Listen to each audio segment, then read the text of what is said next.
Welcome to Ear Biscuits, the podcast where two lifelong friends talk about life for a long time. I'm Rhett. And I'm not Link. That's right. It's my wonderful wife, Jessie McLaughlin of Jessie Lane Interiors. Thanks for that plug. I like to do that any chance I get.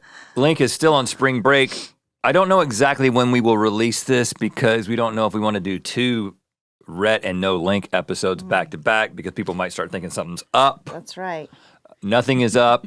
It's just we're getting ahead, That's you know? a lot of not Link. Yeah, we're getting ahead. I mean, Link's going to be doing something similar when I head out of town in a couple of weeks. So, how are you doing? You're back. You're joining us again. Yeah, I'm happy to be here. We made you a little bit taller. I got a cushion. Well, I didn't get it. Jamie got it for me, and I appreciate that. Well, because last time we realized I feel like you're looking at the way I'm talking into well, it. You're doing, I think we may have had the same conversation last time. You don't have to do this. The microphone is designed to reach out and grab your wonderful voice. Oh, okay. So just, can I just sit back? That's too far. If you just, follow my lead because I'm maintaining the correct distance.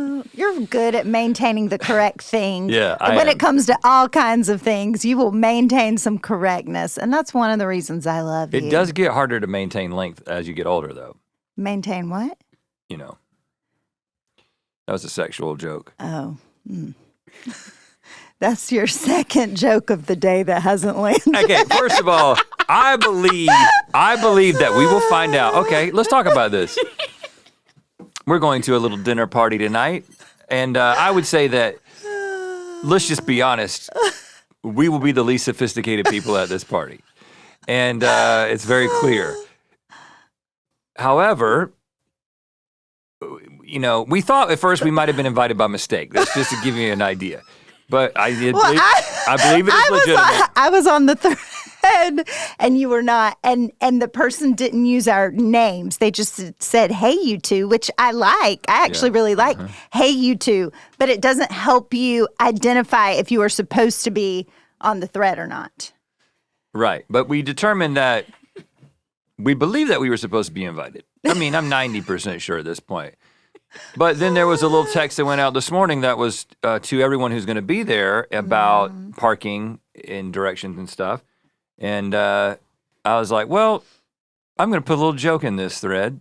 Which I like. I appreciate the fact that you're keeping it a little silly. I texted after they sent the directions about where to park and the gate and all this stuff. Yeah, there's a gate. I just said, how about this? We will be tandem parachuting in to avoid parking troubles. Just keep an eye on the sky around 7 o'clock. We'll be the ones with the giant-ass American flag streaming behind us. I just thought that was a funny thing to say. Actually, I forgot the word with. We'll be the ones, the giant-ass American flag. Okay, that's why no one has responded, because I didn't put with in there. And then we were going through possible responses that I could use, like, oh, brother. Here he goes again.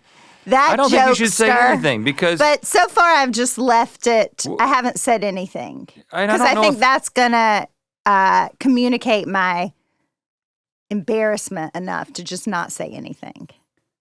I'm confident that this was a great way to introduce myself to these other folks. Because when I show up and we didn't parachute in... They'll be shocked. They'll be like, oh, where's the parachute? And it gives you something to talk about. Yep, love it. Love it, babes. Well, thank you for joining us. Thanks for having me. Here's what we're going to do. We're going to take the questions that you asked me and Link, and me and Jessie are going to answer them. So I didn't want to do that thing where I tell everybody that you're going to be on the podcast, and then they, I want to hear your perspective on the things that just people are just wondering in general. Okay? I'm here for it. And I think that some of these things will be very pertinent to your experience. Which camera am I supposed to look at? You know what? Here's the thing. No. Next time I'm going to give you a brochure. You gave me a brochure one time. Do you remember you gave me a brochure? Waitangi Day. Yes, when we were dating, you gave me a brochure about our date. First date ever. Because you seem like the kind of person that needed to be oriented. So here's the thing. At the beginning we look at the camera with the Right. 2-shot. Yeah. And then at some point, That one. pretty early on, Jamie transitions to these individual cameras. You know, So now you need to look at the one that's just the pointing directly at next you. time I'm on the podcast, I'm going to come in and sit. If there's a next time, I'm going to come in and sit just like I'm supposed to, like a good girl. I'm going to look at the right camera. I'm going to be the best. That won't be any fun, Jessie. Okay. It won't be any fun if you just come in and do it completely right. All right. First question. There you go. That's right. Let's hear the first one. Hi, Rhett and Link. This is Ashley from Long Island. I'm in school for veterinary medicine, and I just must know how Barbara is doing on her new medication. She deserves the world, and I hope she's okay. Oh. Thanks. How's Barbara doing? Barbara, it's been a bit of a roller coaster. When we first got her on the medicine, she was like a new dog. Well, just a little background. Barbara became extremely lethargic. Mm-hmm. She couldn't jump on the bed anymore. She was gaining weight at what we thought was an alarming rate. Mm-hmm. And we just thought maybe she's getting old. We don't know a thing about dogs. She's 9. But it just seemed a little abrupt. Mm-hmm. And finally, I was just like, we keep taking her in to the vet for these she'll get like weird bumps. And I was like, I feel like we need to do more. I think we're treating the symptoms and not the problem. So I asked the vet, like, can we, do some tests? And so they did a full blood panel, and it came back that her thyroid had gone kaput. Right. So they said we need to start her on this thyroid medicine. And you kind of have to figure out exactly what dose they need to be on. So they start you at a pretty high dose. And let me tell you, it got Barbara going. Oh, she was running around the house. She jumping bounced up back. She did. She bounced back, but bounced back a little too far. So then when we went in to get the check, they said, oh, her numbers are too high, so we're going to put her on half. Seemed to be fine, but then she started getting these weird dry spots, dry skin on her stomach. Did you see that? Or was that just me who saw that? Well, I heard about it. So now we've gone down another half, so we're going to see. Oh, so it's a quarter? It's a quarter. Yeah, you didn't even know that? Well, this is a recent development. Yeah, she has a whole new thing of pills which I've learned that a raspberry, hopefully nobody tells me that like raspberries No, I checked. They're fine.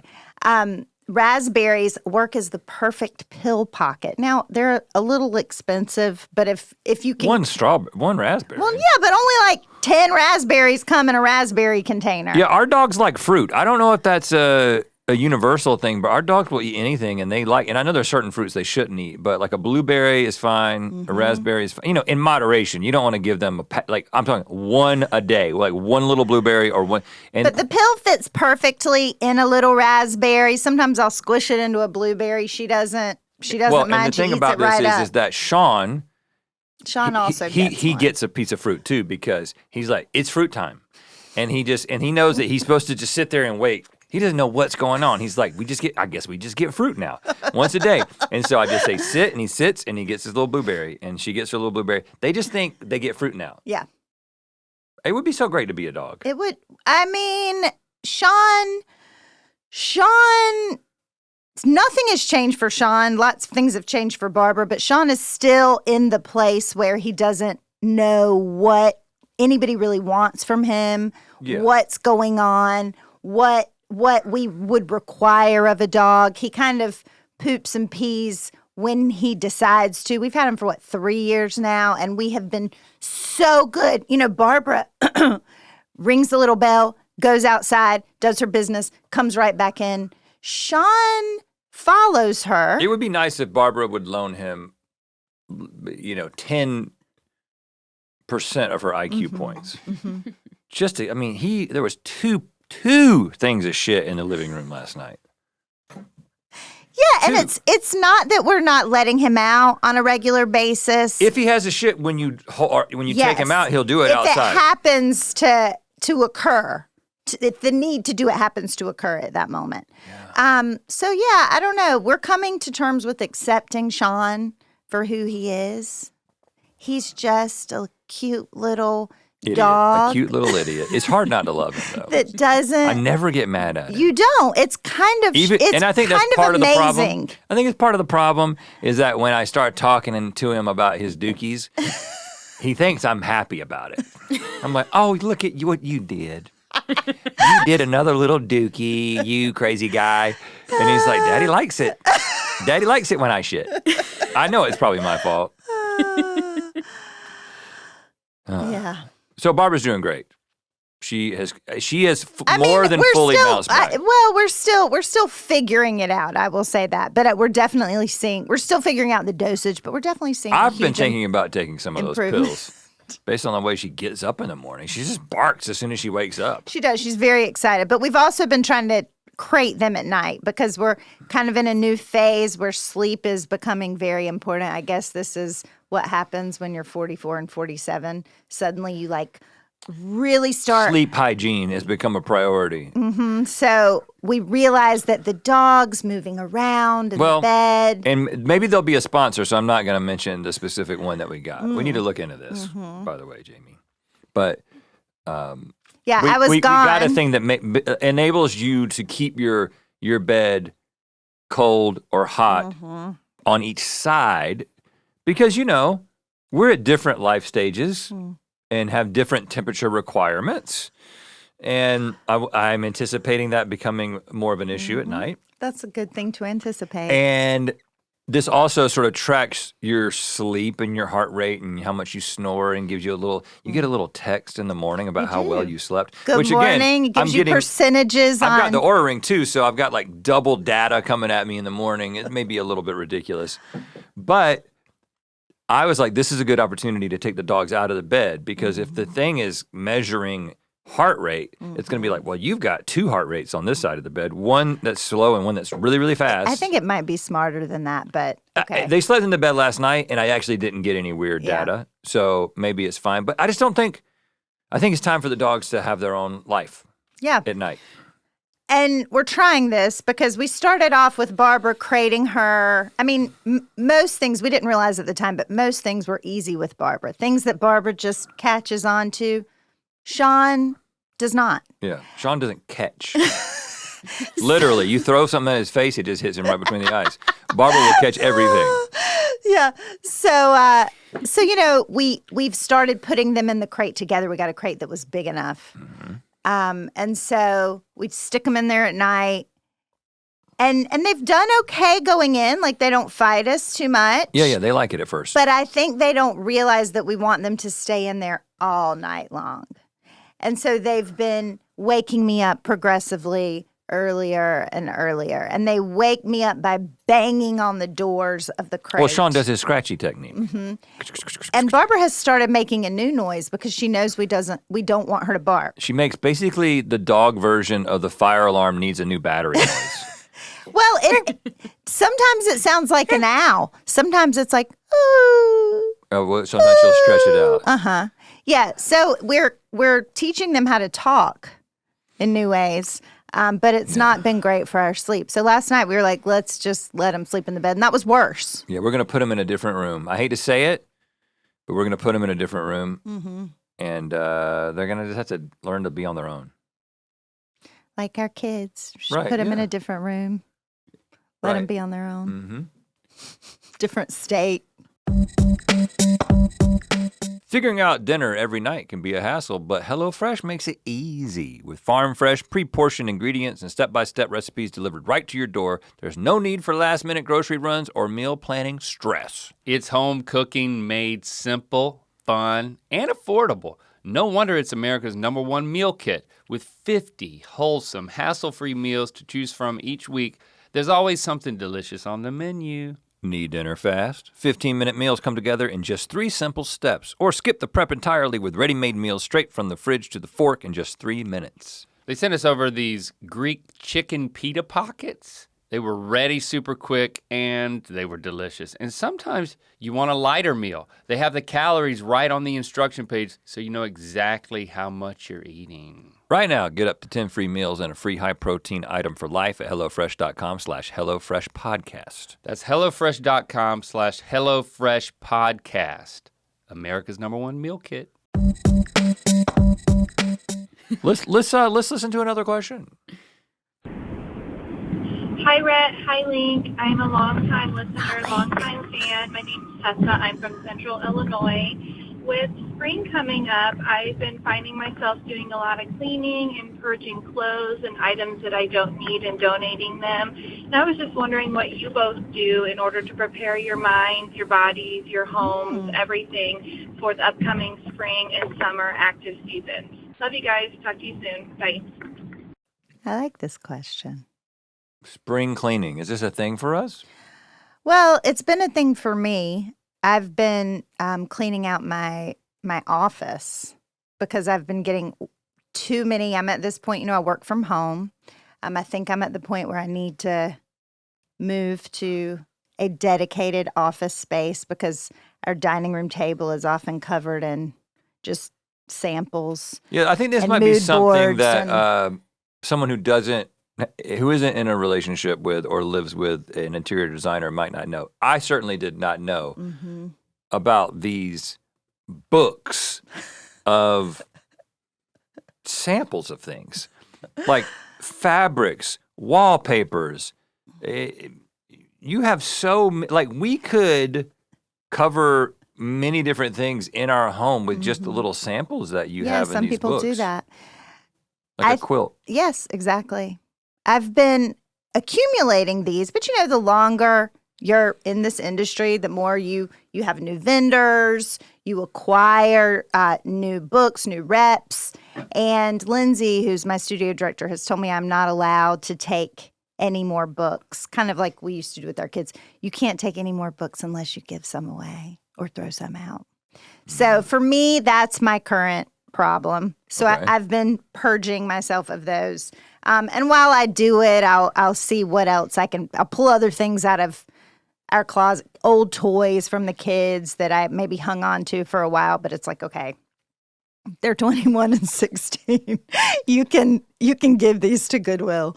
I'm trying to think. Clothes, typical, like I haven't worn this thing in a year and a half. It's time for it to move on. Well, you have your samples. I have my products that you seem to have an issue with. This man loves some products. I've never seen somebody love so many. You got ointments, you have creams, you have like oils. I mean, I have all of those things. I'm like a wizard. I have so many potions. Listen. Like the little tray, the little trays. Yep. I gave you one and me one. Yep. By the sink to kind of corral all of our ointments, and yours never stay inside the tray. Well, let me go through a few of the things that I have. Okay. And I'm going to tell you why all this is important to me. Okay, for my hair, my hair takes a little bit of care. Right. I love your hair, by the way. And so, well, thank you. It's And I grow it out. I grow it out and keep it beautiful out hair. for you. I mean, I would Thank buzz you. it if it weren't for you. We just got a call from our son who just buzzed his He hair. did. He said, we picked up the phone. I buzzed my hair. Yeah, I'm like, that's fine. Whatever. Do what you want to.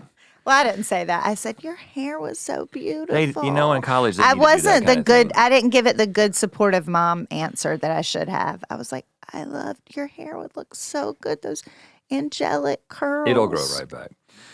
So, I didn't think I would get to this point. I'll be honest with you. There was a point in my life in which I put no ointments, no lotions, no products on me other than deodorant. Yeah, that was when we were first married. Yeah. And dating. Things have changed. Yep. Things have And changed. I'm glad. So, just a little insight into my life. I have two products that I put in my hair after I wash it. Okay, which are like the initial follow-ups to the washing. And then I have, in subsequent days after washing, I have a little spray bottle of water and 2 other products that I put in. So there's 5 bottles right there just for the hair on the counter. Right. But what happens, riddle me this, what happens when you get to the end of the bottle and there's like, I don't know, like this much left in the bottle and you leave it beside the sink in case you need just a little bit. Can we come back to that? And then you pull out the new bottle. That's just my question. That's a general 'Cause question. You said 5 bottles, and I think 5 bottles is more like 7 or 8 bottles because some of them count twice. Okay. That's just my hair. My beard, I've got my Mythical beard balm and oil. It's 2 products for the beard. I've got let's see, for my eyes, you know, I'm having issues with my eyes. I do. I've been hearing about that. So lot. at any given time, I have, let's see, 1, 2, 3, 4, 5 different things that I put on my eyes.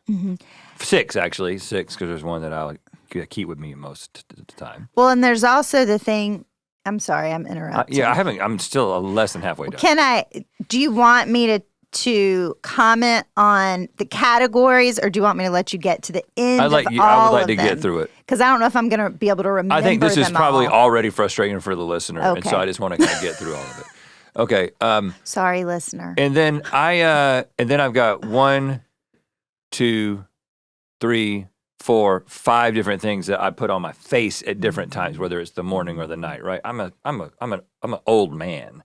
I don't want to seem old. I don't think you need to say you're an old man. I'm a 47-year-old man. Listen.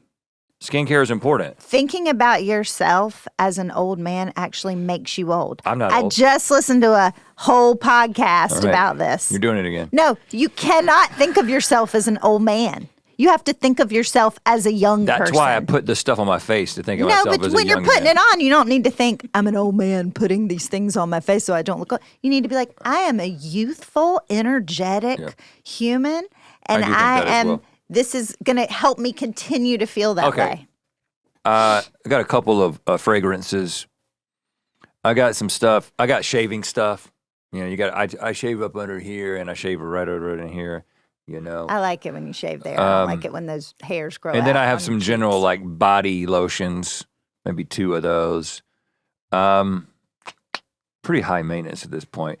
The main thing I worry about when it comes to the world ending is what I'm going to do about all these ointments and lotions and products.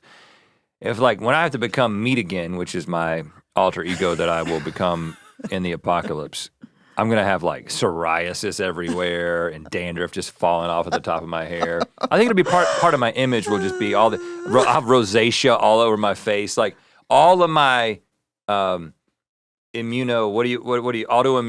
skin issues that I'm constantly suppressing will just fire up and it'll be part of my image.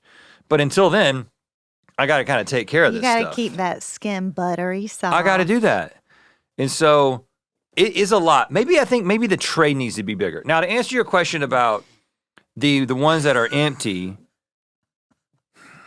And this is the thing, because you have a fear of something running out. This is something that we've kind of come to this in our marriage, come to over almost 24 years. We've realized that we come from different places. When it comes we have different philosophies. We do. We have different philosophies. I think of our house like a grocery store, just like my mom did. If you go through one toothpaste, there's one right behind it. If you get through with one deodorant, there's one right behind it. And when you get down to one deodorant, you go ahead and buy the next 2 or 3. So there's you open up the cabinet and there's a little line. Now in your family, what you gonna say about my family? well, I think this is the way that it works based on observing you, is that Maybe I'm an outlier. you run out of deodorant and then you spend 1 to 3 weeks using something else as deodorant. You run out of soap and then you use shampoo as your soap. Listen, I'm flexible. That's called being a flexible person who This can body roll can't with the take punches. that. This body can't take that. If this body could take that, he would do it. But this body can't take But maybe this. that body doesn't know what it can take. We'll see. No, this body has lived its life without Why are we all my talking about ointments. your body as this body? Because I'm so disembodied. The reason I have some that are a little bit empty is that when it gets down to the very end of like a spray bottle and you can't get the rest, but you know there's some in there, I know that at some point I'm going to take that one and when this one gets a little bit lower, I'm going to open this one up and I'm going to pour it in there. Then I'm going to throw it away. And it's just, it's hard to get motivated to do that sometimes. So what you're saying is you have a little trouble purging. There's something in you that is comforted by having a little extra. I mean, I will say that I don't think of myself as wanting to be prepared. Like when I'm out in the wild, I'm not like Link. He has a man purse with Don't bring Link into so this. many things. Like I don't. If This isn't Link's. Your products are not Link's fault. I'm just saying that I don't think of myself as being hyper prepared. Like if we travel, Link has all the things that the man goes to bed with at least 7 or 8 things next to him. I'm sorry, Link. But I'll defend you while you're I have a not lot of here. ointments and lotions. This is wrong. If you spot me out in the wild, all I got is my wallet and my phone, and maybe a little thing of eye drops. I've added that recently, but that's it. But at home, I got a lot of stuff, and I do realize that affects you. Would you like us to put up a barrier? A little curtain between your sink and my sink. Mm-hmm. That might be nice, like a little hospital curtain. And then I can do whatever I want to on my side. I like that idea. It's not bad. Okay. Next question. Hey, Rhett and Link. This is Dante from Not Florida. Link. And I just wanted to ask you guys some real advice. I basically, on the weekends, the main thing me and my girlfriend and all my friends do for fun is we play D&D. And, recently our DM's wife has introduced her coworker and her husband, so a new couple into the group. And basically, this guy, I can't explain it. They're not bad people, but the vibes just aren't there. And it's really hard to address this issue. Is doesn't seem like anyone wants to budge, and it just really has killed my weekend a little bit. Do you have any advice on how to work through that, or I don't know, maybe any solutions? Yeah, that'd be nice. All right, thanks. Bye. Now, this dinner party we're going to tonight, we're not playing D&D, but I'm starting to realize that based on the text that I've sent and haven't gotten a response, I might be becoming this guy for this group of people. I might be ruining these people's nights. My first question is hopefully the coworker, or does the coworker listen to this podcast? Hopefully they don't. Oh, you can't worry about this, Jessie. If we worried about who listens and what they said their name was and then people recognizing their voice, listen, I'm stressed. We wouldn't have about a show. I am stressed. Don't worry about that. I'm not trying to hurt somebody's feelings. Anyway, the thing, I don't know a lot about D&D. I think I've played. Okay, that's where you're going with this. Maybe once. But there's that chart that's chaotic, neutral, good, evil, lawful. Yep, that thing. What you're talking about. What if you put that guy in the chart? I mean, he did say he's not a bad person. He sounds like he's a bad person. I mean, he sounds like he may not be a morally corrupt person, but it just sounds like he's a bad time.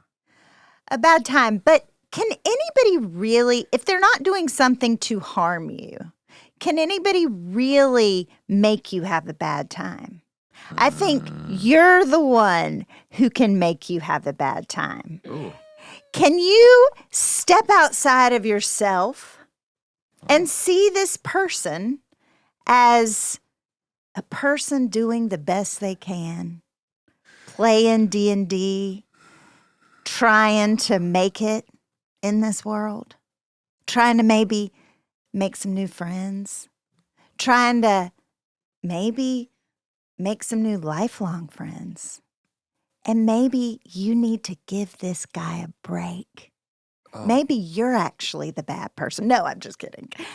I think it's an interesting thought experiment to take yourself out of your body and think about this person as, well, what do we say? We say the big boss. The final boss. The final boss. If there's somebody that's getting on your last nerve, it's you've worked through all the levels in this video game, and now this is an opportunity to see if you can beat this final boss, which is this person who gets on your last nerves, by just allowing them to do and be whatever they're going to do and be. I don't know. Well, that sounds like it could be good advice. Can I give some bad advice? Please give some bad advice. I mean, I don't necessarily think that it is this guy's job to turn the game that he was playing, which was D&D with people he liked, into trying That's a to great point. make himself like somebody that he doesn't like, who might be a complete buzzkill. Now, one of the things I have learned about D&D that I did not know until I played it for the very first time ever is that it's collaborative, right? So I always thought, you know me, I'm a little bit competitive. I thought if you sat down to play a game that you as an individual were trying to win, which should communicate a few things about my personality. But I have since learned that it is the team playing together. And I actually think that's one of the beautiful things about D&D. It makes it super fun. I will say, I do think you can, however, in the midst of a D&D game, direct violent actions towards a member of your team. I think you can do that. And I think that if maybe on the side, you talk to everyone else, other than the Dungeon Master, because the Dungeon Master made this decision to bring them in. And the Dungeon Master is in charge of the complete vibe and atmosphere of the game. Is it the Dungeon Master's husband or the Dungeon Master's co-worker's husband? I think it's the Dungeon Master's wife's co-worker and her husband. Dungeon Master's wife's co-worker. Okay. And then her husband is the one, it sounds like. So if you could just get together and you can say, hey, every time we get into a situation where we're supposed to like cast a spell on this dragon or this ogre, just direct all of the violent action at him. And just see what happens. Something else you can do if you don't want to try to like figure out why this person is frustrating you so much. I will say, listen, at the risk of sounding super annoying, one thing that my therapist will say to me is, if you spot it, you got it. And it took me a long time to really figure out what this means and what he's talking about and if I even believe it. But there is something to the thing that is annoying you in another person, often, not all the time, but often is a thing that annoys you about yourself. It's like when I freak out at my kids about their really dirty room, and then I go and look at my room, and I'm like, oh, this might be why their room looks the way it does. But something you can do if you don't want to go down that route with yourself and, you know, do some self-reflection is like, just tell them that you've stopped doing these Friday night or weekend D&D games, and then change the location. Whoa, Jessie! So I got you to come to the dark side real quick. well, we've got lots of options. Like that is the thing you can do. I forgot that the advice that we're giving is not always helpful. It's just advice. It's just for entertainment purposes. Right, which is, you know. Unless we intended to not be. Right. We had a game night for a long time. Since the pandemic, we've yet to really reinstate it. We did like a game night for my birthday? Whose birthday was it? I don't know. I don't remember. And I was like, man, we should do this again. And we always say we're going to restart it, then we don't. Oh, it was Shepherd had some friends over and we did a game night for them. We played Werewolf. Yep. Now, we didn't have anybody in our game night group that was a buzzkill. But I'll be honest with you, it was relatively curated. And you love people so much more than I do. And you have a higher tolerance it makes for people me feel good than I do. That you like me, because sometimes you don't like people. Yeah. But I won't. Here's the thing about me. You're picky. You're a little picky thing. Once I'm there and I'm with you, I'm going to be a good time with you, and I'm not going to be mean to you, and I'm going to engage with you, and I'm going to try to like find a way to like you. But if I can, everything up until the point in which I'm in your presence, I will do everything I can to prevent it from happening, because I just don't want to have a bad time. Well, and I also think it's just you're much more of an introvert. I don't think it's all so nefarious. I think part of it is just you don't feel like you have as much energy to give out in social situations as I do. And so I think it's a little bit harder for you to make those happen. And sometimes I expend all my energy right at the beginning of the night, like when I parachute in. Exactly. And I'm so tired. And I'm like, oh, well, I feel like we've done, like, we got to go home now.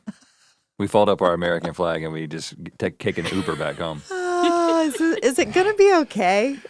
Are we going to walk in there and they're just going to ask us to leave after you send that text? Well, you know what? Here's the thing. All of these people are very powerful in the entertainment world. And I just wanted to send them a really entertaining text. And you know what? I think it'll be the topic of conversation tonight. I have full confidence that that's going to happen. You did break the seal. Like you broke the seal on the silliness. And I appreciate First that. of all, this is not like it's not a stuffy crowd, and we know the people hosting the party Yes. much better than we know the people who are coming to the party. Right. And I know that they think what I said is funny. But they didn't put a ha ha ha. Oh, ha. what they don't do that kind of thing. They've never responded. I always put ha ha ha's. Well, there'll be some ha ha. I give feedback. So I think we've given you some options there. You can either try to see this person as the final boss that you have to force yourself to like and hope for the best, or you can construct some sort of plan to sabotage them. And it really depends on what kind of person you are as to which path you will follow. Hey guys, my name is Austin. I'm a longtime fan, love the podcast, and I need you guys to help me settle a many-year-long debate between me and my wife. Many years ago, there's like 6 years ago, I was working at a restaurant, and my boss's wife would bring me desserts, homemade desserts, like pineapple upside down cake, Fruity Pebble crusted cheesecake, delicious desserts, homemade like that. Now, I was dating my now wife at the time, and my wife says it was wrong of me to eat those desserts, even though they were quite delicious. I never asked for them. They were just brought to me to try and eat, and I didn't have that. They were good desserts. I'm not going to turn down the free dessert. It was delicious. So, yeah, if you could just settle the debate, is it wrong for me to have eaten another woman's dessert? Thank you guys for taking the question. Love you guys. Keep up the good work. I'm assuming that this is not a euphemism for something. Well, I don't think Fruity Pebble encrusted cheesecake and Fruity Pebble encrusted cheesecake is a euphemism for something. It could be. But we're going to just assume you're talking about literal desserts here. Well, let's track this onto our relationship. Now, we haven't had this. I've never had a lady make desserts for me other than maybe like my mom or your mom, and it wasn't ever just for me. It was like for the family. Well, I think there are some clarifying questions that could be asked here. I think we can't do that, so let's make assumptions. You know, what we do when we don't have the person here is we make assumptions and we can confidently assert them. So we're going to say that these were individualized desserts wrapped just for this man.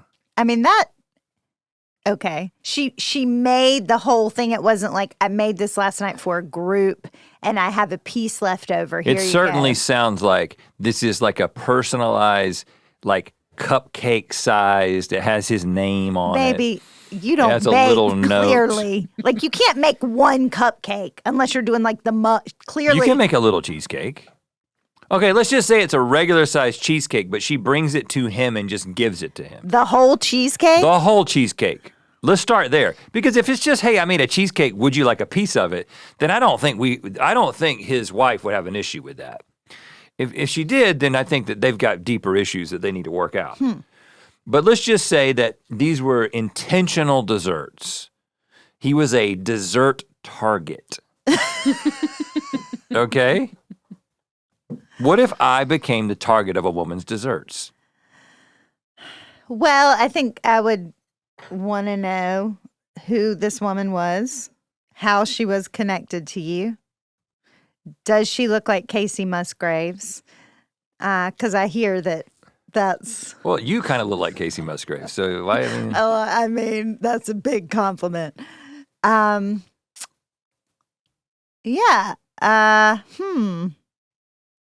He says boss's wife, and so I just picture this older woman. I know that's not necessarily the case. People can be attracted to older women. The question is he attracted to her? Was he attracted to this one? Doesn't sound But even like if it. you're attracted to somebody, you can still eat their desserts. I mean, can you only eat people that you're unattracted to's desserts? I think you can eat anybody's desserts that you want. Right.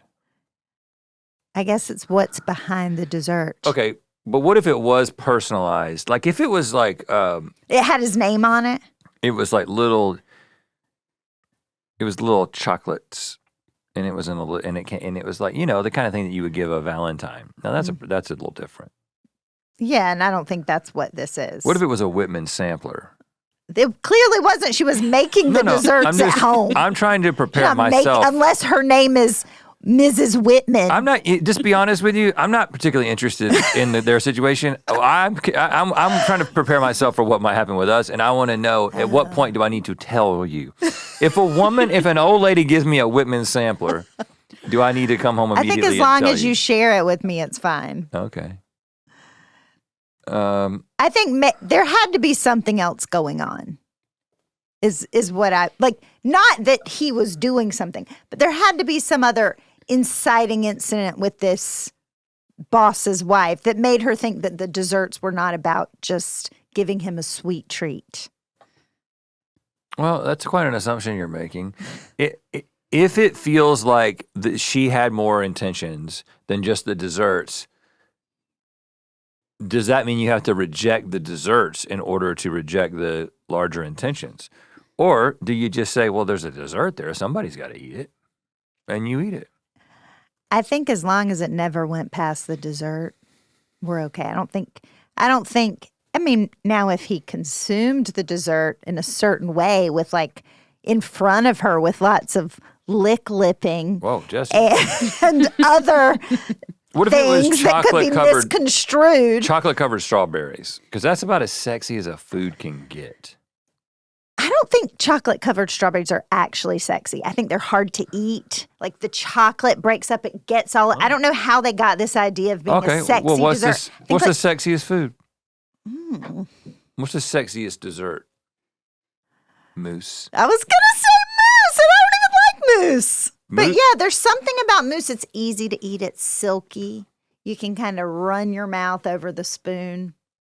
So you could like take it and you like run your mouth and just take some off, and then you hand the other person the spoon and they finish it off. That's very sexy. Yeah. I don't think that was what was going on and here. you can't do that with pudding, by the way. You also can't do it with fruity pebble covered cheesecake. So I think it was fine that he ate the desserts. Yeah.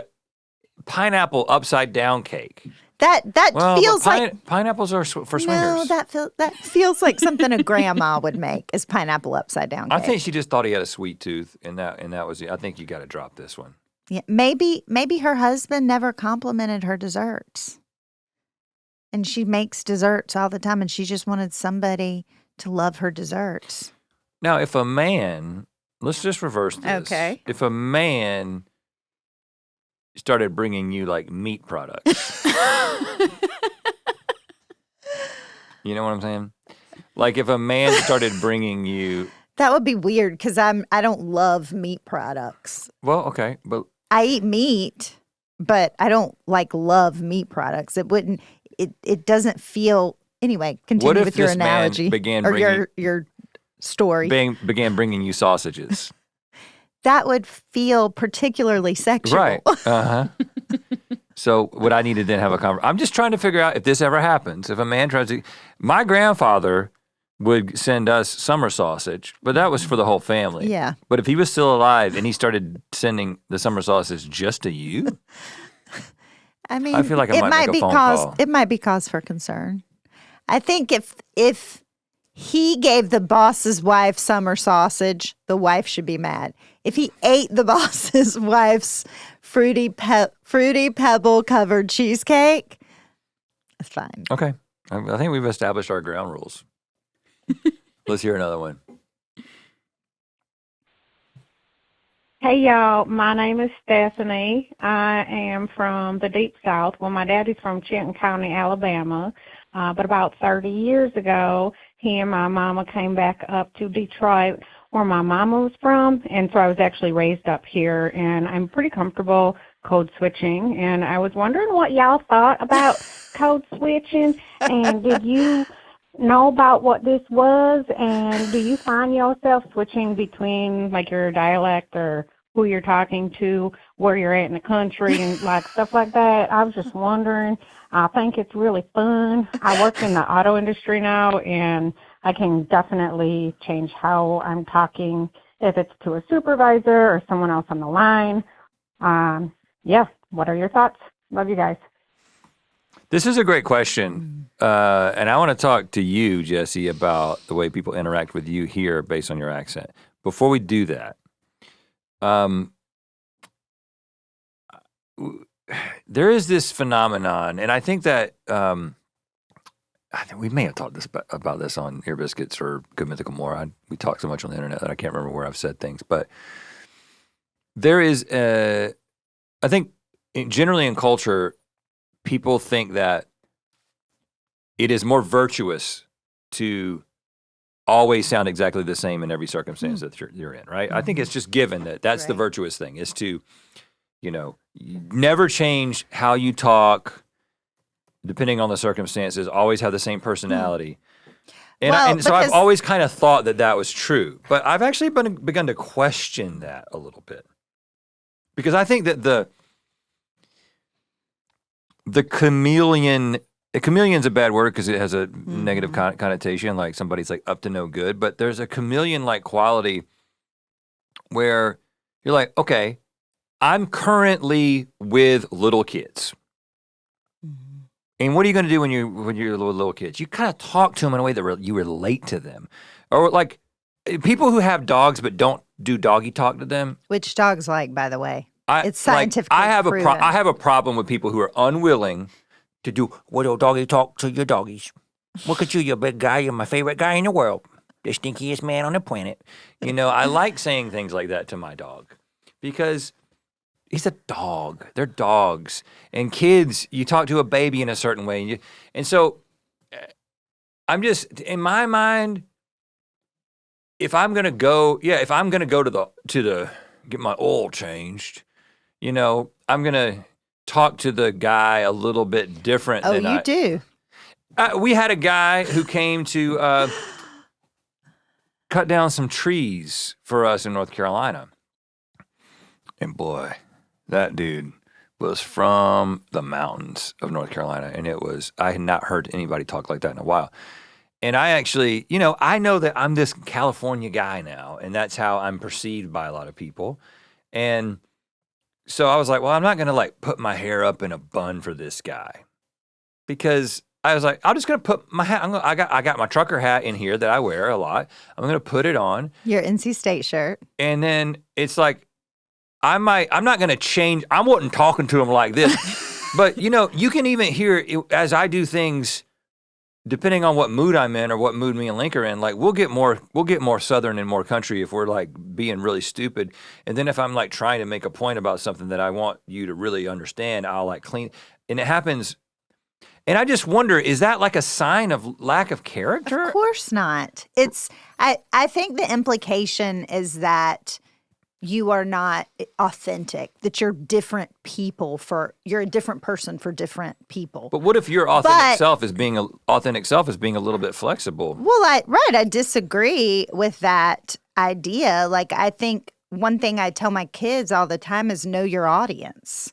It's like, look. Read the room, know your audience. That doesn't make you a disingenuous person. It means that you're not a moron.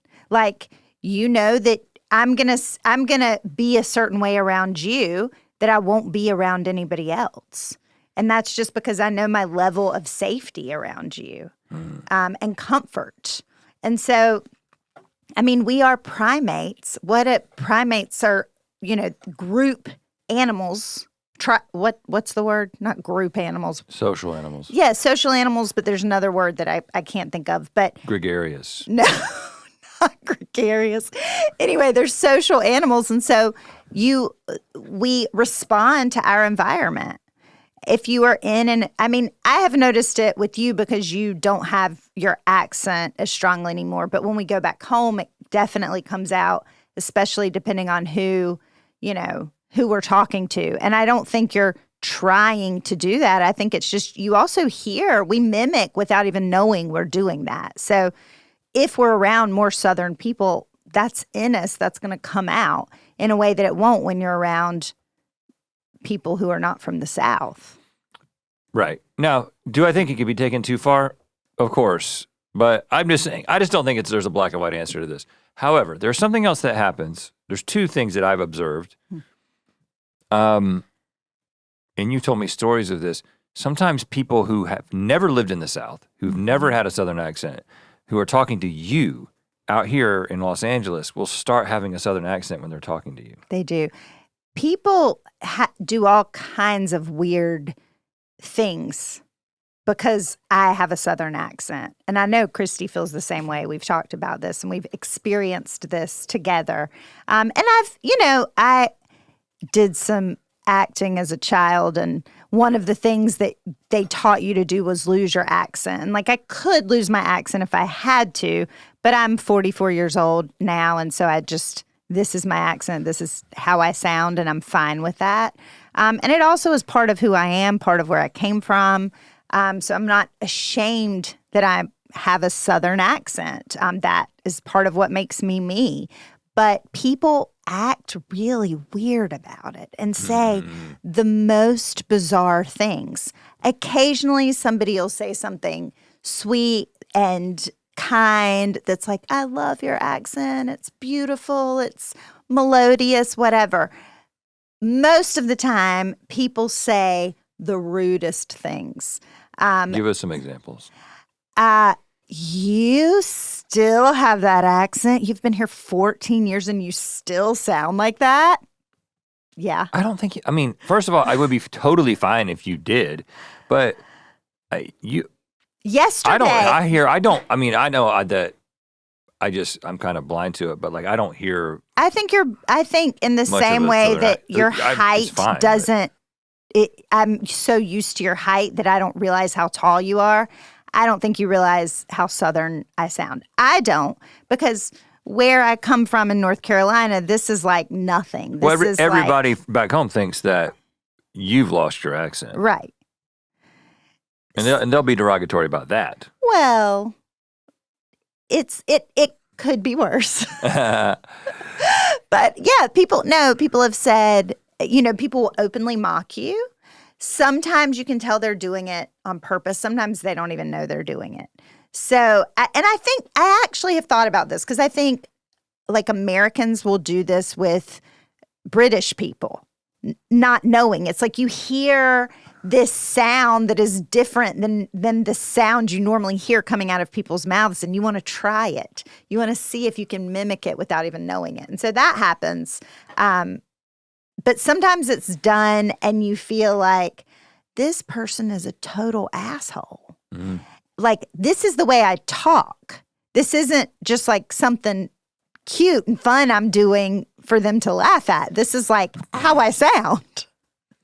Right. When we first moved here, there was a guy checking me out. And checking you out. No, checking me out at a register. Yeah. And he asked me for my phone number, and I started, 919, which. But he asked you for your phone number because you were. Yes. You gotta. If I wasn't here, you would have been like, there was a guy checking me out and asked me for my phone number, and I just started giving it to him. He was asking for your rewards number, which was your phone number. He was not trying to take me out. He was asking me for my rewards number, and so I started to give it to him. And okay, now it's even worse. Give him my number. You really. I started to give him Jessie, my number. You gotta clean up your language. There was a guy checking you out, asked you for your number, so you gave it to him. And I said, it's 919. He said, nah, that's North Carolina area code. 919. Started totally mocking me. And then proceeded to ask me where I was from, which is like, okay, you're going to mock me and then like try to make conversation. So he was like, where are you from? And I think I said the place where people have great accents or something. I don't know. That's pretty good. But yeah, it's kind of shocking. Well, let's just do it. We'll do a little PSA for people who aren't from the South who run into people from the South. First of all, do not say, are you from Texas? Because that happens. Okay, yeah, you know what? There's a lot of people from the South who are from Texas. Statistically speaking, you might be right. But we're not from Texas, and we get that shit all the time. And this accent is not a Texan accent. It's not a Texas accent. This is North Carolina accent. Don't start doing the accent back to the person. Yes. If you do it on accident, it's clear when somebody is doing it and doesn't realize but it. But I love your accent. That's fine. That's fine because because I think that can be a compliment. Totally agree. I mean, when I hear a real Southern accent, what about code switching? Oh, the question you mean? Yeah. Let's get back to that. I guess what I'm saying is that if you think about what you are, and I'm not trying to get like super, like everything is a strategy. It's not how I think, but like if you think about, okay, I'm going to be in this group, or now I recognize that I'm in this group, how I present in this group has an impact on how I am perceived. And what am I actually trying to accomplish in the context of this group? And would that help or would that hurt what I'm trying to accomplish? And if I'm trying to connect and like get along, you might not want to say that you're coming in on a parachute. No, I think that's great. I stand by that. And so I just think it's about. Now, the reason that it becomes a thing in culture is because politicians will do it depending on who they're talking to. And I think that politicians doing it, like, oh, this politician is now speaking to this group of people, of workers or whatever, and they're like trying to sound real blue collar. And now they're talking to this group of scientists and they sound different. That signals an inauthenticity. That signals because the thing that we're really suspicious about when it comes to politicians is that they are catering they are basically shaping themselves in order to please you, to be able to deceive you. And I think that that's a different thing. So I think that as a politician, I think it probably makes sense to be like, hey, let's work on you always sounding the same. No matter where people are pulling the clip from, no matter who you're in front of, you always sound the same. So what's going to be the way that you talk? You gotta land on that. I do think that's important. But I think that's different than just you as a person hanging out with people. I just think there's a difference. I mean, I think it all comes down to like, what you're saying is people want someone who is principled and who is who they are. But I do think that your audience matters. And I do think people talk differently when they're around family members, when they're around somebody they know well, when they're around somebody that, they just met. We curse in our home. We do. In front of our children. We do. Why are you? You're going to get us in trouble. Oh, with who? People who think you shouldn't curse in front of your kids? Those people. They can, yeah, we've been in trouble with them for a long time. But, and so, am I not being my authentic self? No, I think you're knowing your audience. Drop an F-bomb in front of my mom? I think what is it important? What's it going to accomplish? What is you dropping? Occasionally, I will drop a curse word in front of somebody that may not be comfortable with me doing that. And I think I do that because I'm trying to accomplish something. You have a rhetorical goal in that instance. That's right. And it will be helpful towards that. And so is it something that is going to accomplish the thing that you're trying to accomplish?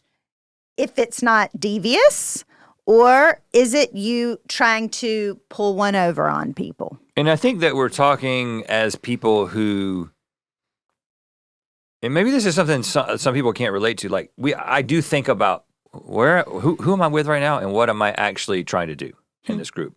And I think that might be too calculated for some people's personalities already. They might be like, "What you think? That's how you think about things." It's like I can't. Yes, that's how I think about things. And not that I'm always trying to be like, well, what can I accomplish? But I am thinking about, well, how am I being perceived in this group, and how will that impact things for me?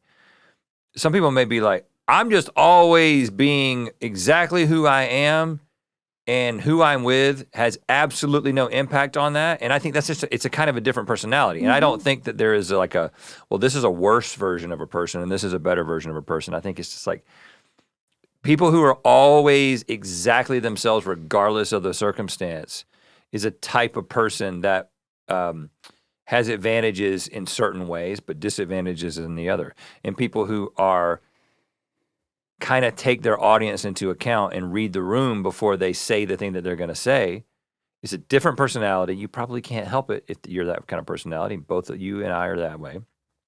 And we will be able to accomplish a different set of things.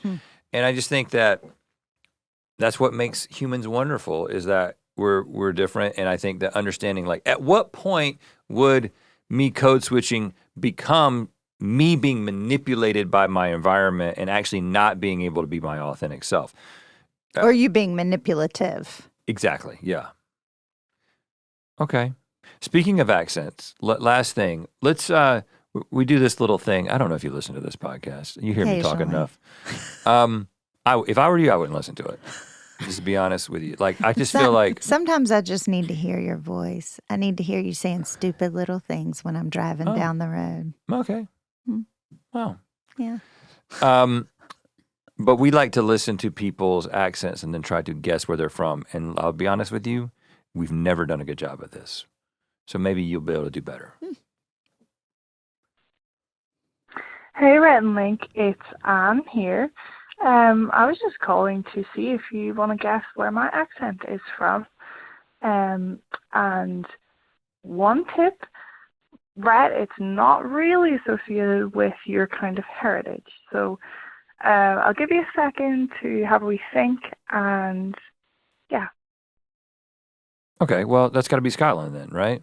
She said it's really not what? It's not really part of your heritage, because I thought that Scotland was. But when she said, I was going to say like, is this Scotland or Ireland? That's what I was going to say. That's what I was thinking. But then when she said we, she said, oh, give you a wee think. That sounds Irish, but I think that I have said that I know that I'm more Irish than Scottish. I think I am based on the spelling of my last name. But so I'm going to go with Scotland on this one. What do Welsh people sound like? Well, I don't know. Probably a lot. Is that a possibility? It's for certain. It's a possibility. Is somebody going to tell us, or do we just have? Jamie's going to keep playing it, and then it's going to reveal. So you're saying Wales. I'm saying I'm open to it being Wales. Okay, but if you're wrong, you'll never be able to come back on the podcast. But if I do come back on the podcast, I'm going to sit here and not get too close You've to done the microphone such a good job. and look at the right camera. No, I mean, it's amazing how much I haven't thought about that since the very beginning of this podcast. So I have to give my final answer now? Yeah. And you can agree with me if you want to. But I thought you said Jamie was going to play some more. Oh, to reveal it. Oh.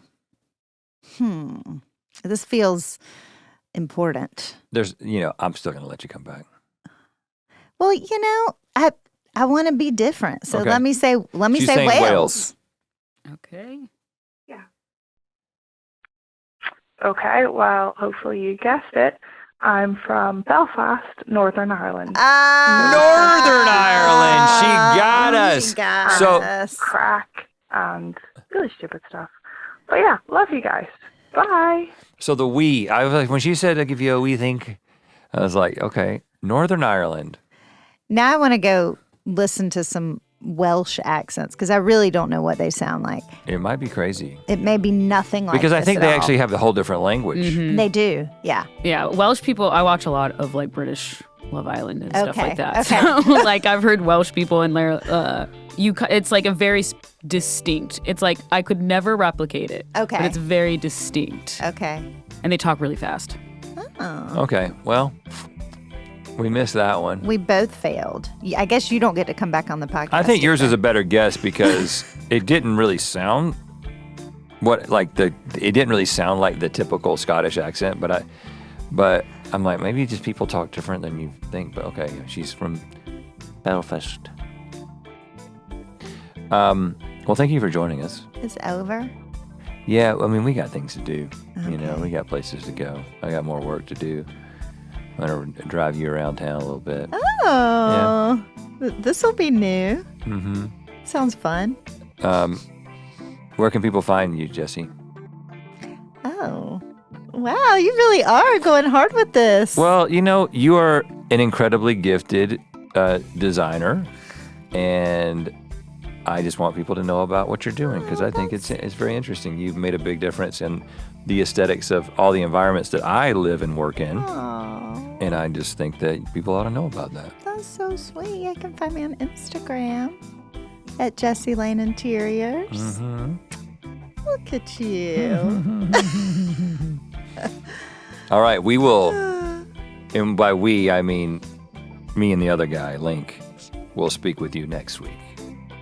Hey, Little Link. I'm Michelle. I'm from Venezuela. I just wanted to tell you guys that you're amazing and a safe space for me. And thank you. And yeah, you got a mythical beast around here. Bye.